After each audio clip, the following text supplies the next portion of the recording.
ஜோதிட அன்பர்களுக்கு வணக்கம். நாம் இந்த வகுப்பில் 6வது தேர்வினை எழுதியிருக்கிறோம். இதற்காக 10 கேள்விகள் தயாரிக்கப்பட்டுள்ளன. அனைத்தும் சரியான விடையை தேர்ந்தெடுக்கும் முறையில் நீங்கள் தேர்ந்தெடுக்க வேண்டும். சரியான விடையை ஒரு குறிப்பேட்டில் எழுதிக் கொள்ளவும்.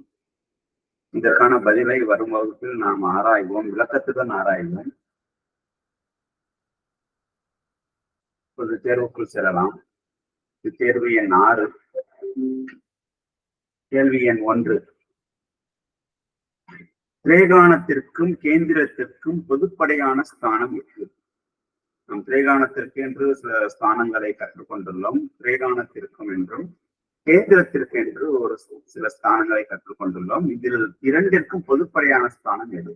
1ஆம் ஸ்தானமா, அதாவது முதல் ஸ்தானமா, 4வது ஸ்தானமா, 5வது ஸ்தானமா, 10வது ஸ்தானமா?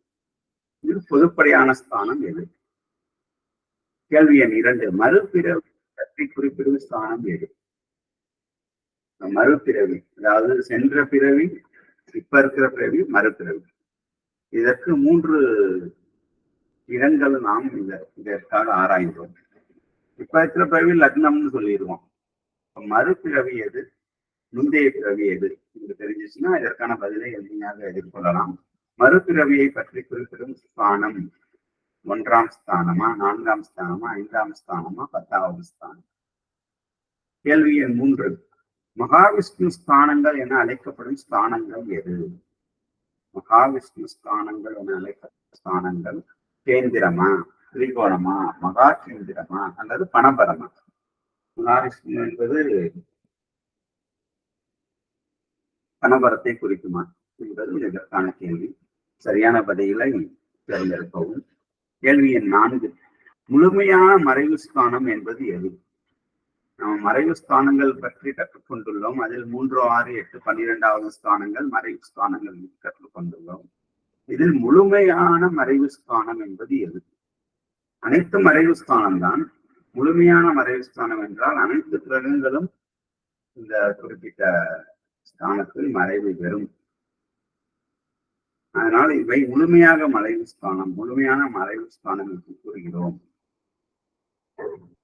3வது ஸ்தானமா, 6வது ஸ்தானமா, அட்டமஸ்தானமா அல்லது விரயஸ்தானமா, 12வது விதம்? கேள்வி எண் 5. சுக்கிரனுக்கான மறைவு ஸ்தானம் எது? சுக்கிரனுக்குன்னு ஒரு மறைவு ஸ்தானம் சிறப்பாக இருக்கு, மற்ற கிரகங்களுக்கு இல்லாதது. சுக்கிரனுக்கான மறைவு ஸ்தானம் 8வது ஸ்தானமா, 12ஆம் ஸ்தானமா, 6வது ஸ்தானமா, 3வது ஸ்தானம்? கேள்வி எண் 6. சந்திரன் ஒரு நட்சத்திரத்தில் எத்தனை காலம் சஞ்சரிக்கும்? சந்திரன் ஒரு நட்சத்திரத்தில் ஒரு நாள் சஞ்சரிக்குமா? ஒரு நட்சத்திரத்தில் 2.25 நாள் சஞ்சரிக்குமா? 1.25 நாள் சஞ்சரிக்குமா? அல்லது 2.5 நாட்கள் சஞ்சரிக்குமா? சந்திரன் ஒரு நட்சத்திரத்தில் எத்தனை காலம் சஞ்சரிக்கும்?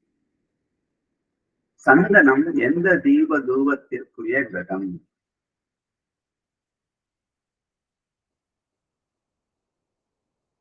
சூரியனுக்குரியதா, சந்திரனுக்குரியதா, செவ்வாய்க்குரியதா அல்லது புதனுக்கு? சந்திரன் எந்த தூப தீபத்திற்கான கிரகம் என்பதை தேர்ந்தெடுக்கவும். அந்த கேள்வி எண் 8. ஞாயிறுவி எந்த கிரகத்திற்கான சமிதி? ஞாயிறுவி என்று கூறக்கூடிய சமிதி எந்த கிரகத்திற்கானது? சனி என்ற கிரகத்திற்கானதா, சுக்கிரன் என்ற கிரகத்திற்கானதா அல்லது புதன் என்ற கிரகத்திற்கு உண்டாகும் சமித்தா அல்லது சனி என்ற கிரகத்திற்கு உண்டாகும்? கேள்வி எண். ஈசானிய மூலைக்கு சொந்தக்காரர் யார்?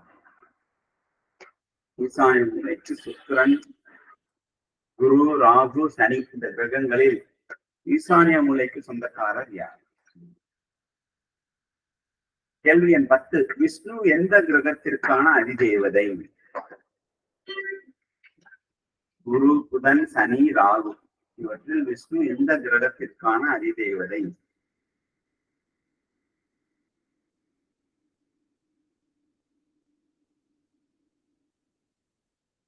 இவற்றை முழுமையாக பதிவு செய்யுங்கள். 10 கேள்விக்கும் பதிவு செய்துவிட்டு அடுத்த வகுப்பில் பதிலை நாம் விளக்கமாக ஆராய்வோம்.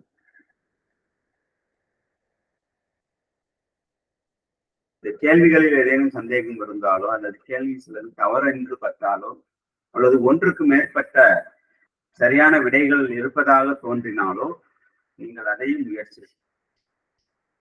வாழ்த்துக்கள். நன்றி.